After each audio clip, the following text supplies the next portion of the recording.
Bueno, en el día de hoy quisiera continuar con la segunda parte de un tema que tratamos hace unos 3 meses aproximadamente. La primera parte la encuentran en ese link que está en la parte de abajo. Confinados al pasado, cuando perdonar parece imposible. Un tema que es bastante de pronto controversial o de pronto incoherente a la luz de la palabra de Dios, pero que a raíz de ciertas situaciones que veo en el pueblo de Dios, aún en mi propia familia, que muchos de ellos han profesado ser cristianos, veo que siguen confinados al pasado. Aún en mi propia vida, en un tiempo lo pude experimentar, y el motivo de exponer este mensaje en esta mañana es poderles ayudar a ustedes a salir de ese confinamiento del pasado, de esas depresiones, de esos tiempos de amargura, de esos tiempos de depresión, de esos tiempos de ansiedad, porque indudablemente vivimos en un mundo donde constantemente estamos siendo llevados hacia vivir nuestro pasado. Tengamos una lectura en el libro de Isaías, capítulo 43. Isaías, capítulo 43.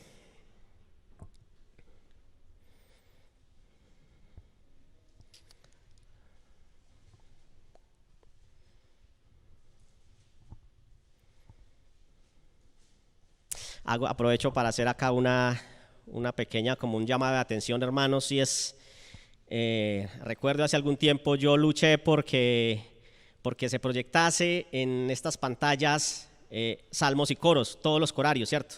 Anteriormente todos traíamos el corario, el himnario, y últimamente he visto que los que exponen proyectamos mucho la palabra de Dios ahí, y entonces ya no traemos el corario, no traemos el himnario, a lo último entonces ya no traemos la Biblia, y a lo último ya se nos olvida de que somos cristianos, ¿cierto?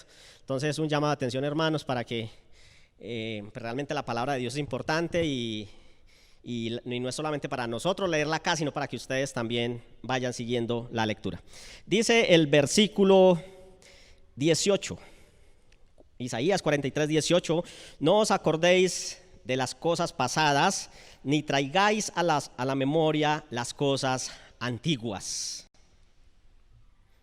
No os acordéis de las cosas pasadas, ni traigáis a la memoria las cosas antiguas. El 19: he aquí yo hago cosas nuevas, pronto saldrá a la luz.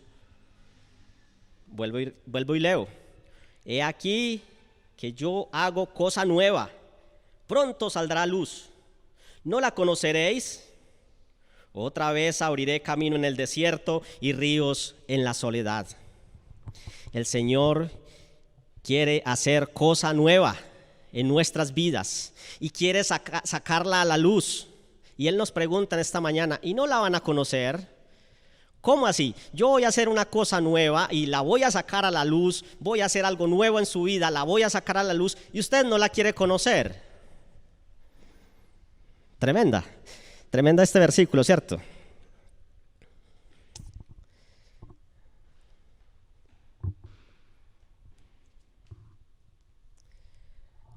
Esa mansión que ven al lado, esa figura, es el hogar donde yo nací. No sé si alcanzan a ver un pequeño bebé que está ahí al lado, un niño. Dicen mis padres que ese soy yo.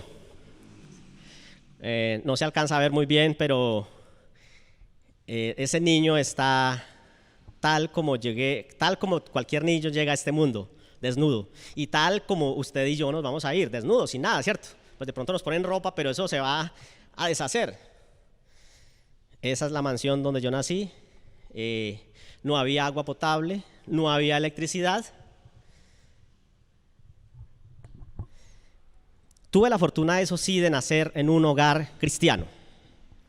Mire, esta mansión no se compara a las mansiones que usted va cuando va a Batero, cuando va a Quinchía, cuando va a estos pueblos, que es muy bonito visitar, porque realmente podemos apreciar en las condiciones que viven cada uno de estos hermanos. Yo nací en un hogar mucho más, ¿cómo se dice?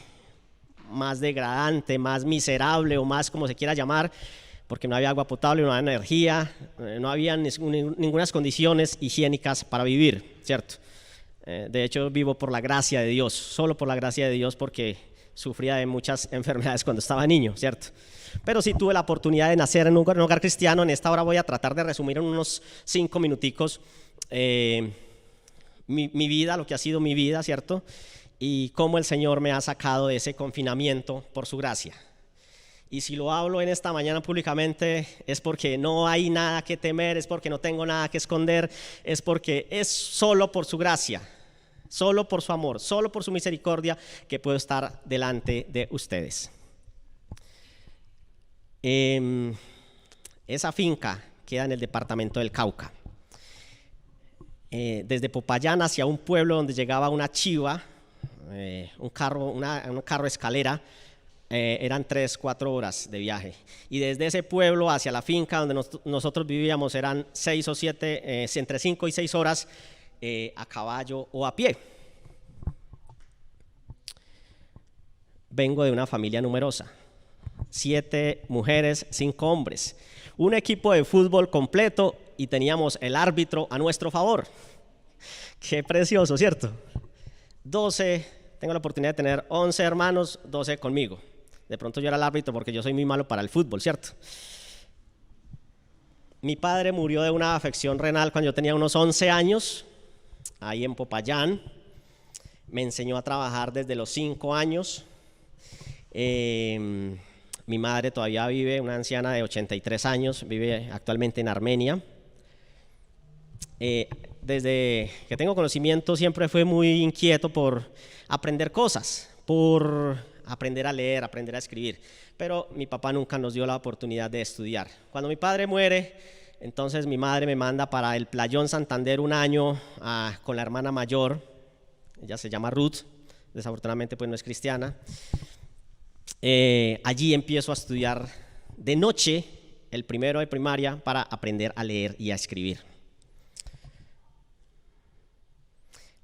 A eso de los 12, 13 años, mi madre se viene para Pereira, me traen para Pereira y empiezo a estudiar la primaria, el segundo de primaria ya, porque me valieron el primero que hice en el Playón de noche y empecé a estudiar con mi hermano Aldinever, el esposo de Juliana, ¿sí?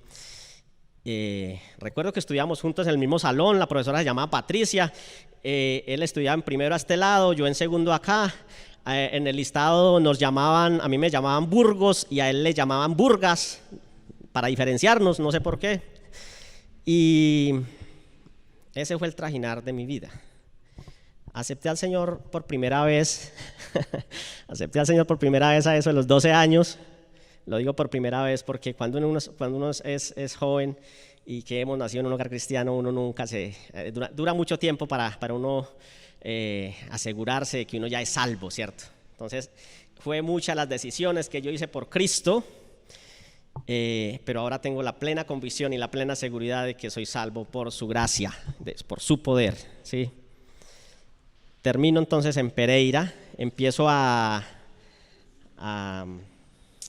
trabajar. Mi primer trabajo fue cuando terminé la primaria, eso a los 16 años. Imagínense ustedes a los 16 años apenas terminaron la primaria, ¿cierto? Empiezo a coger café cerca del barrio donde vivía. Ya tenía platica, me compré un televisor a colores, que eso era lo último en ese tiempo. Y luego después de eso se acabó la cosecha. Bueno, ¿y ahorita qué hago? El hermano Julio César Mosquera tenía una empresa que fabricaba circuitos electrónicos. Él me dio la oportunidad de trabajar, pero desde que yo llego a trabajar con el hermano Julio César, lo primero que él me dice es: Nehemías, ¿cómo van sus estudios? Usted tiene que seguir estudiando. Yo me le hago el loco, pienso para mí mismo, ese cucho ¿qué va a saber?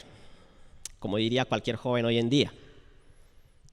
Pasan los 6 meses, pasan los 7 meses. En el mes de marzo del siguiente año, llega el hermano Julio en su motico y me dice: Nehemías, prepare para que se suba a la moto y nos vamos a buscar colegio para usted. Vas a estudiar nocturno. Tenía mucho respeto por mis Siempre se nos incitó al respeto por los mayores y bueno, y la obediencia y la sumisión. Me subo a la moto y empezamos a buscar colegio. Y así empecé a estudiar, estudié todo el bachillerato de noche y a los 16 años empiezan mis traumas. A los 16 años, hasta ahí no había sentido la ausencia de mi padre. Ahí empiezan los traumas, me empiezo a comparar con mis compañeros, con mis amigos de la capilla, me empiezo a comparar con, entre ellas Juliana, la tomo como ejemplo ya que está aquí, me empiezo a comparar con mis compañeros de mi misma edad, que era Juliana, que era Héctor Fabio Cruz, el hijo del hermano que vivía en la finca, Gerardo, otra cantidad de muchachos que eran de mi misma edad, pero que estaban estudiando, que tenían el apoyo de sus padres, que tenían unas facilidades diferentes a las mías. Empiezo a tener una cantidad de conflictos internos y empiezo a guardar una raíz de amargura impresionante contra mi padre. Afortunadamente al año me doy cuenta de eso y empieza un proceso de perdón. Un proceso de perdón que duró más o menos 3 años, ¿sí? Y que fue difícil, porque yo sentía que todo lo que me ocurría era culpa de mi papá. Mi papá no me había dado estudio, mi papá tenía mucho temor hacia mi padre, aunque no recuerdo que me haya pegado, pero sí veía que le pegaba a mis hermanas, ¿sí? A mi hermana Noelva, que está por acá en esta mañana, les pegaba muy feo. Entonces mi hermano Aldinever y yo le teníamos bastante temor y nosotros nos salvamos de esas pelas, pero aprendimos a tener un temor irracional hacia nuestro padre. Mi padre a los 16 años me empezó a hacer falta, ¿sí? Todo lo que me pasaba era por él. A los 22 años logro salir de esa raíz de amargura y logro perdonar a mi padre. En una noche, después de leerme un libro que se llama Rompiendo las Cadenas, y de mucha oración, de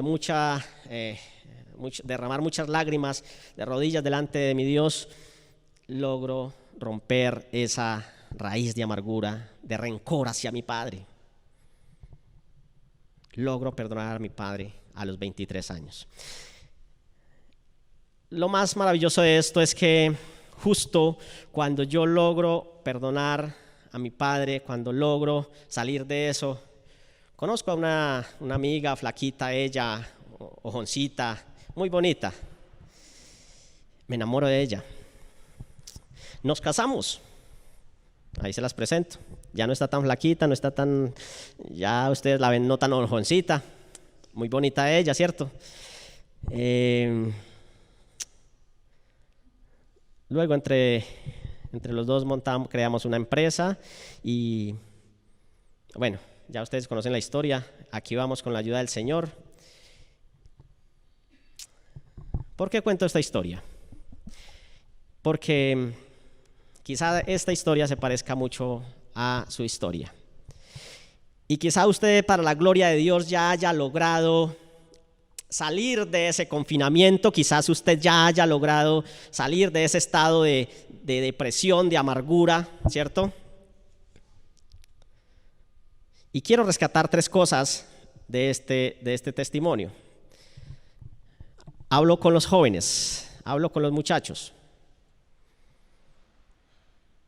De esta historia logro sacar 3 cosas importantes. Y es, cuando uno es joven,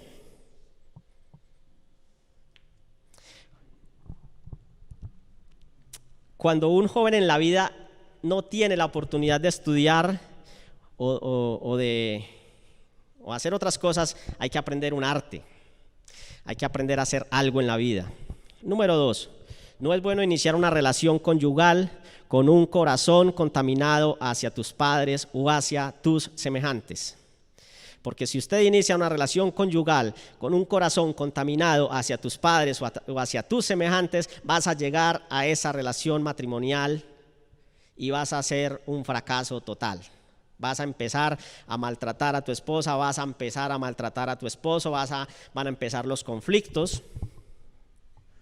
Y número 3, los mejores resultados se obtienen cuando se trabaja en equipo.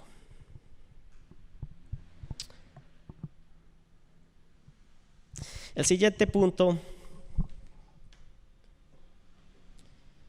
están los 3 puntos que les mencionaba. Cuando un joven no tiene la oportunidad de estudiar, debe aprender un arte. ¿Cuál es su arte o oficio? No es bueno iniciar una relación conyugal con un corazón contaminado hacia tus padres o tus semejantes. Y 3, los mejores resultados se obtienen cuando se trabaja en equipo.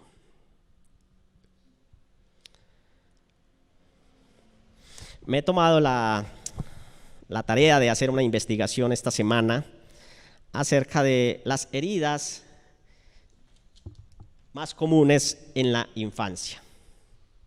Las heridas más comunes en la infancia. Una de esas heridas es la ausencia de padres en el hogar. La ausencia de padres en el hogar. Cuando un padre o una madre, o cuando un hijo mejor, tiene que vivir solo con su padre, o solo con su madre, o con ninguno de los dos, solo con su abuela, se desarrolla un sentimiento de abandono, un sentimiento de miedo, un sentimiento, aumenta la tasa de de suicidios, se aumenta la tasa de depresión, de ansiedad, hay una disminución en los niveles de educación, hay un abandono escolar, hay un aumento de la pobreza, y cuando esa persona crezca hay gran probabilidades de divorcios. El número 2, maltrato infantil. Cuando un muchacho en la infancia es maltratado, desarrolla sentimientos de amargura, sentimientos violentos, agresivos y trata de imitar esas conductas. Cuando estaba haciendo el curso prematrimonial con mi esposa, nos lo dio el hermano Felipe. El hermano Felipe me preguntaba: Nehemías, ¿usted alguna vez vio que su papá maltratara físicamente a su mamá? Y me puse a echar cabeza y no recuerdo esa escena. Sí recuerdo muchos altercados, sí recuerdo mucho maltrato verbal, sí recuerdo mucha falta de respeto verbal, pero no recuerdo que le haya levantado la mano a mi madre. Entonces el hermano me decía: eso es importante, porque si usted ha visto esos patrones de conducta en su padre, lo más probable, hay una gran tasa de probabilidad que usted tienda a repetirlas, y usted debe ser libre de eso.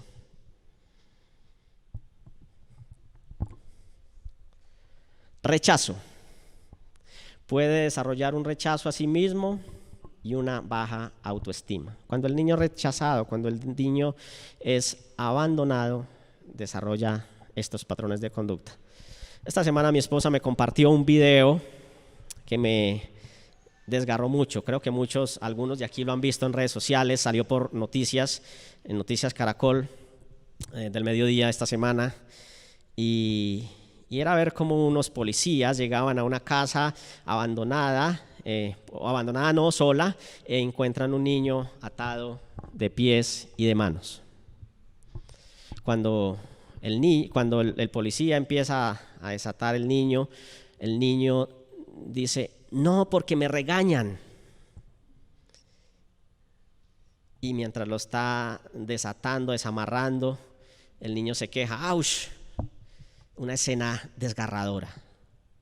Averiguan qué pasó con sus padres, los 2 padres, una adolescente, podría decirse así, de 20 años, lo tuvo de 17, el niño tenía 3 añitos, amarrado de pies y de manos. Tremenda esta situación. Maltrato. ¿Qué se espera de un niño de estos? Humillación. Cuando un niño es humillado, normalmente es tímido o en su defecto desarrolla el otro efecto, que es una prepotencia. Se vuelven prepotentes, agresivos. Traición, promesas incumplidas. Aquí estoy tratando temas no tan lejanos a lo que usted pueda vivir todos los días, a cómo usted pueda tratar sus hijos, sus nietos, ¿cierto?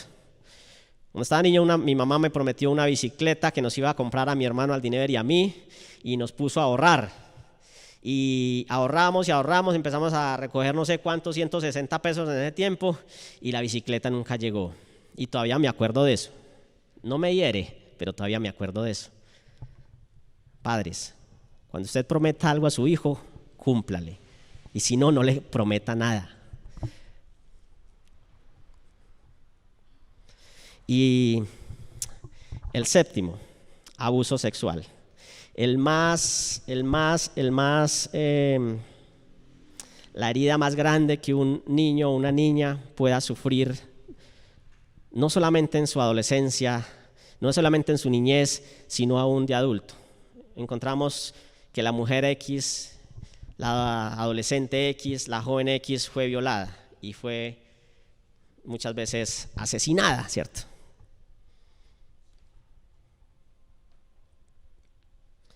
Hay unos indicadores alarmantes a nivel mundial, y estos indicadores dicen que 300 millones de niños en el mundo viven en situación de violencia, según el UNICEF. Hace unos 15 días precisamente que venía preparando este tema y me llegó un mensaje al correo de la Fundación Cristiana Los Niños de Jesús de Cali, y la estadística que tiene esta fundación es que un niño es abusado en Latinoamérica cada 15 segundos. No necesariamente abuso sexual, sino toda esa clase de abusos que les acabé de mencionar en la anterior diapositiva.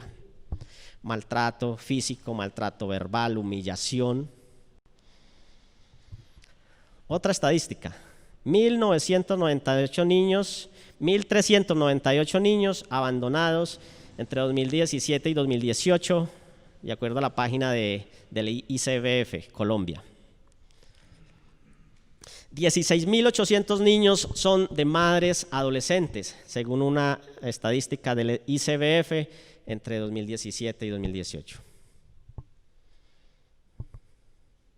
Abuso sexual, de acuerdo a la revista Semana, una investigación que hizo recientemente. Desafortunadamente el confinamiento lo que ha generado es más agresión, es más, ¿cómo se dice?, hacia nuestros menores, ¿cierto? En Bogotá se presentaron, estamos hablando de casos de abuso sexual. En lo corrido del año se han presentado 1.435 casos de abuso sexual. En Cali 244, en Medellín 224, en Barranquilla 154, Cartagena 150 y qué tristeza, Pereira.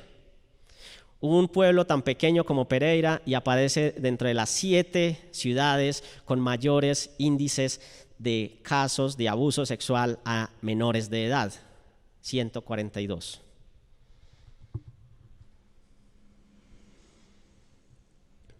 $142 casos. Quizás usted se esté preguntando, bueno, ¿y esto a mí qué? Pues bueno, quizás las cosas no sean tan graves como el caso de abuso sexual. Quizás en su hogar, quizás en su familia no existen estas situaciones. O quizás sí, y de pronto las estamos callando, ¿cierto? Pero sí hay una cantidad de situaciones que vemos que se viven a diario en nuestros hogares que son muy preocupantes. Son muy preocupantes. Todas estas situaciones que les acabo de mencionar van creando en nosotros raíces de amargura, depresión, ira, enojo. No hay consuelo. Y esto, mi amado hermano y hermana, nos puede llevar a un confinamiento, a un estancamiento espiritual. Así como mi vida fue llevada a un confinamiento espiritual durante más de 3 años por una raíz de amargura, por un rencor irracional hacia un padre que de hecho ya no vivía. Cualquier situación de estas lo puede llevar a usted a vivir un estancamiento espiritual. Y quizá usted sea víctima o victimario de cada una de estas situaciones. Solo usted y el Señor lo sabe.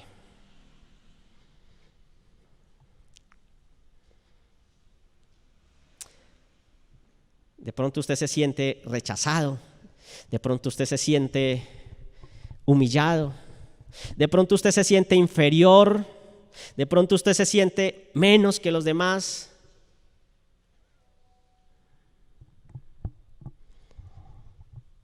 El Señor en esta mañana quiere darle consuelo, quiere darle paz, quiere traer esa paz que sobrepasa todo entendimiento.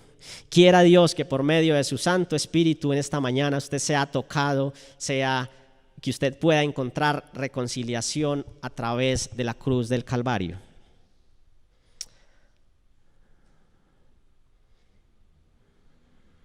Antes de continuar, le invito a que inclinemos nuestro rostro. Vamos a tener un momento de oración y vamos a dejar que el Señor Jesús nos toque y nos hable por medio de lo que sigue en esta mañana. Señor Jesús, muchas gracias por tu presencia en esta hora con nosotros.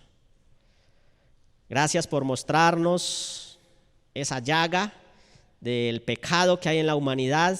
Gracias por mostrar esa llaga de contaminación física, pero también esa llaga de contaminación del pecado que nos lleva a la condenación, que nos muestra que solamente en ti hay esperanza, que nos muestra que solamente en ti hay salvación, que nos muestra que solamente en ti hay refugio, hay un escondedero seguro. Señor Jesús, en esta hora queremos contemplarte a ti, queremos contemplar tu gloria, queremos contemplar tu majestad, queremos contemplar tu sacrificio, queremos que así como dice tu palabra, que tú has llevado nuestras enfermedades, que el castigo fue sobre ti, que en esta hora tú lleves cada una de estas situaciones que cada uno de mis hermanos pueda estar viviendo. Señor Jesús, toma estas vidas, toma estos corazones. Señor Jesús, regala de tu paz, regala de tu reconciliación en esta mañana para que pueda haber un encuentro contigo y que podamos ser llenados de tu presencia, que podamos ser llenados de tu amor. Oh Dios, cuánto necesitamos de tu amor. Cuánto necesitamos de tu gracia, cuánto necesitamos de tu reconciliación en esta mañana. Por eso recibe nuestras vidas, así como hemos cantado, que tal como somos, con nuestros defectos, con nuestras virtudes, con nuestros fracasos, así venimos delante de ti. Tú no viniste a buscar santos, tú viniste a buscar lo peor, la escoria del mundo. Tú viniste a buscar lo que se había perdido y nosotros estábamos perdidos y tú nos has encontrado. Por eso ahora queremos venir humillados delante de tu presencia, Señor. Y seguimos delante de tu presencia, dándote gracias. Amén.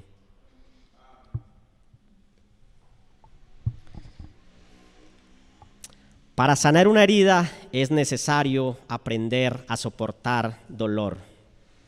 Este versículo muy conocido en Primera de Pedro, capítulo 2, versículo 24, todo el mundo lo sabemos, repita conmigo: quien llevó él mismo nuestros pecados en su cuerpo sobre el madero, para que nosotros, estando muertos a los pecados, vivamos a la justicia, y por cuya herida fuisteis sanados. El Señor Jesús tuvo que llevar el castigo de nuestro pecado para sanarnos a nosotros. Salmos 57, el salmista expresa: mi vida está entre leones, estoy echado entre hijos de hombres que vomitan llamas, sus dientes son lanzas y saetas y su lengua espada. Su lengua es como una espada. ¿Cuántas veces de nosotros nos sentimos así, como el salmista, entre leones? ¿Cuántas veces nosotros nos encontramos entre hijos de hombres que vomitan llamas, con sus lenguas, con sus acciones? ¿Cuántas veces nosotros nos hemos visto acorralados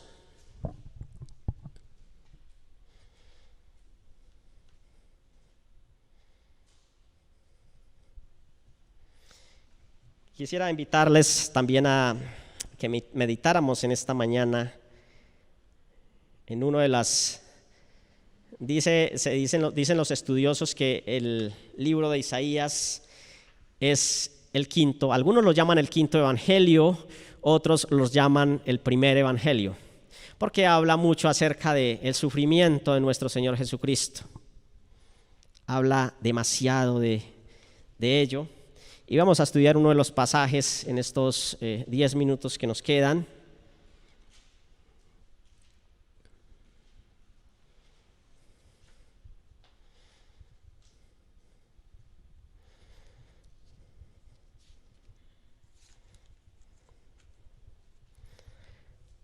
El versículo 3 dice: despreciado y desechado entre los hombres, varón de dolores, experimentado en quebranto, y como que escondimos de él el rostro, fue menospreciado y no lo estimamos. Ciertamente llevó él nuestras enfermedades, sufrió nuestros dolores, y aún así nosotros simplemente le tuvimos como por azotado, por herido de Dios y abatido.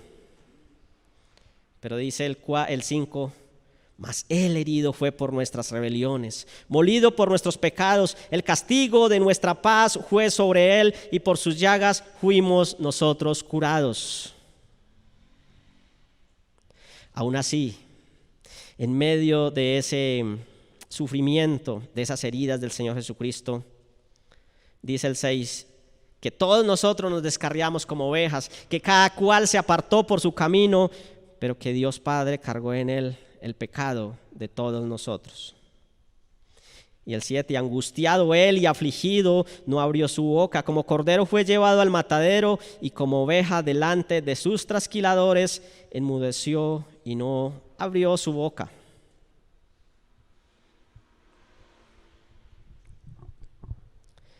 Meditando un poco en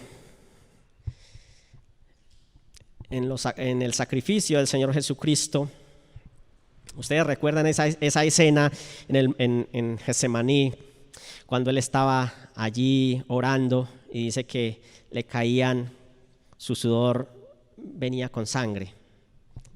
Dice que su sudor eran como grandes gotas de sangre, ¿cierto?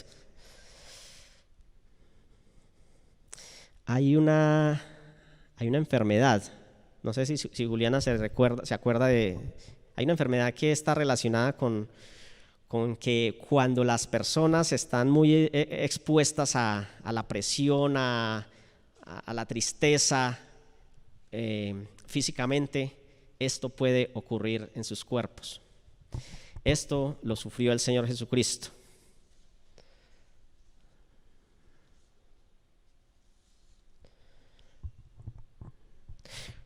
Cuando usted y yo nos enfocamos en nosotros mismos, cuando usted y yo vemos nuestro dolor, nuestras angustias, y dejamos de ver al Señor Jesucristo,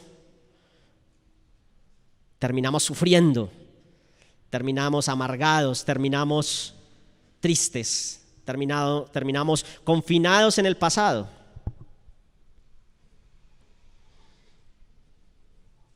Y esta frase que les puse al principio: para sanar una herida es necesario aprender a soportar el dolor.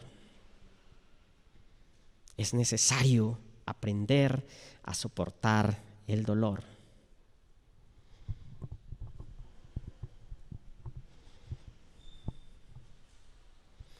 En esta hora quisiera que usted meditara un poco en el sufrimiento del Señor Jesucristo. Usted sabe, ha escuchado miles de veces la historia del Señor Jesucristo, sus padecimientos en la cruz del Calvario. Como cuando Él estaba allí en el monte de Getsemaní, que le salía sudor y sangre, y fueron 12 horas, dicen los historiadores que desde las 9 de la noche hasta las 9 de la mañana, más o menos del otro día, estuvo sujeto a una presión tremenda. Y luego, después de eso,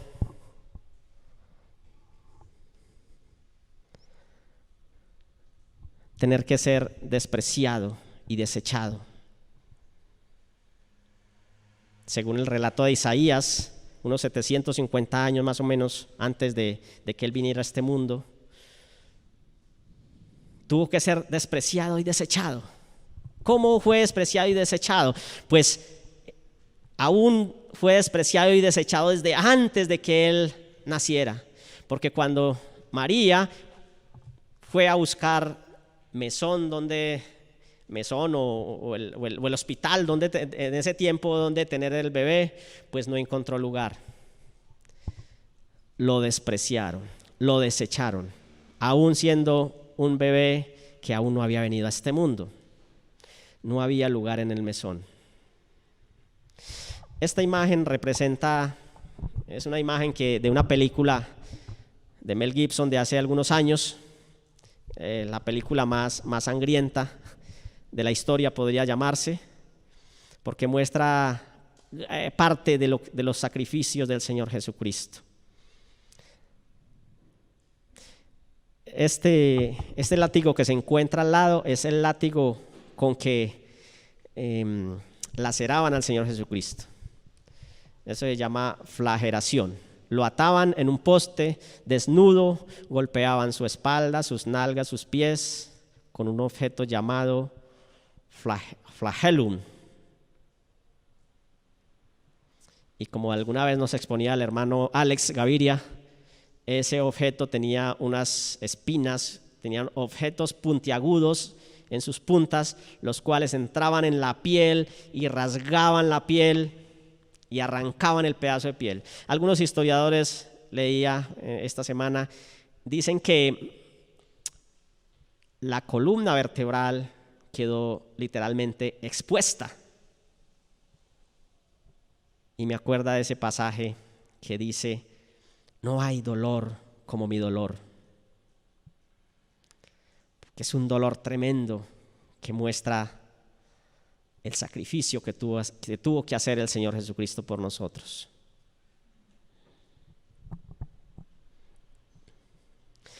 Hay un dolor que Él sufrió y ese dolor se llama, es más, de hecho tuvieron que inventarlo porque no había palabra que describiese ese dolor. Ese dolor era un dolor excruciante, que fue un término creado en la medicina para expresar el dolor que siente una persona al ser crucificada. Estudiaba también un poco y decían que en la parte donde le clavaron los clavos al Señor Jesucristo fue en esta parte de acá.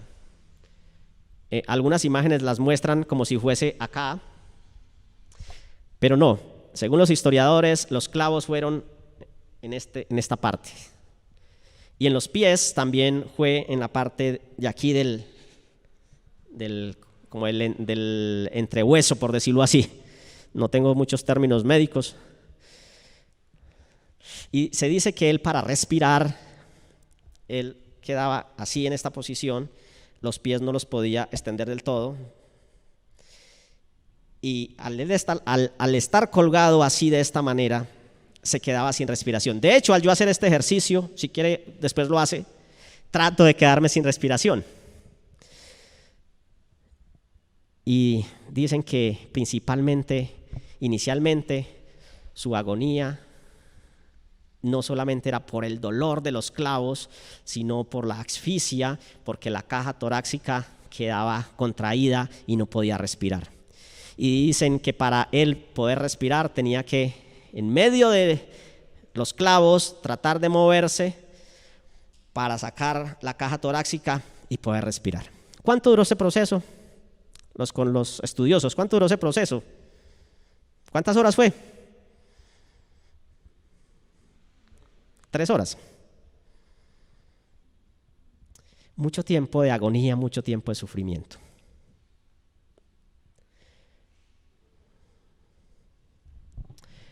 Cuando nosotros contemplamos nuestras debilidades, cuando nosotros contemplamos nuestro dolor físico, cuando nosotros nos enfocamos en la amargura, en el desasosiego, como se diga, o en la desesperanza, cuando nosotros nos enfocamos en nosotros mismos y perdemos la vista al Señor Jesucristo,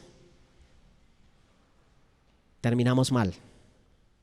Pero cuando nosotros quitamos la mirada de nosotros mismos, cuando nosotros quitamos la mirada de nuestro dolor, de nuestras aflicciones, de nuestros traumas psicológicos. No es que mi mamá y mi papá me pegaban cuando estaba niño, yo quedé maltratado y quedé herido psicológicamente. Y mi hermano, mi hermana, le digo en el nombre de Jesús, tiene que venir a los pies de Cristo. Si usted no viene a los pies de Cristo, usted jamás será capaz de romper con esa herida. No, pero, mi hermano, pero es que yo ya soy cristiana, yo ya soy cristiano. Pues hermano y hermana, le invito a que reflexione, a que recapacite. Porque cuando contemplamos las heridas y el sufrimiento de nuestro Señor Jesucristo, todos los complejos, toda la amargura, todo el pasado, todo ese rencor hacia su padre, todo ese rencor hacia su madre, todo ese sentimiento de abandono, todo ese sentimiento de pobrecito de mí, tiene que quedar atrás. Las cosas viejas pasaron, el hermano nos leía esta mañana ese pasaje. Las cosas viejas pasaron. He aquí, todas son hechas nuevas. Pero eso ocurre ¿para quién? Pues en la primera parte lo dice, para los que estamos en Cristo Jesús. ¿Cuántos dicen amén? Gloria sea al Señor. Dios y Padre, qué privilegio es poder contemplar tu sacrificio, qué privilegio es poder contemplar tu entrega total allí en la cruz del Calvario y reconocer y entender que sin ti no somos nada. Reconocer y entender que tu sacrificio es tan perfecto, que es tan grande, que tu sacrificio es el único que nos puede dar reconciliación.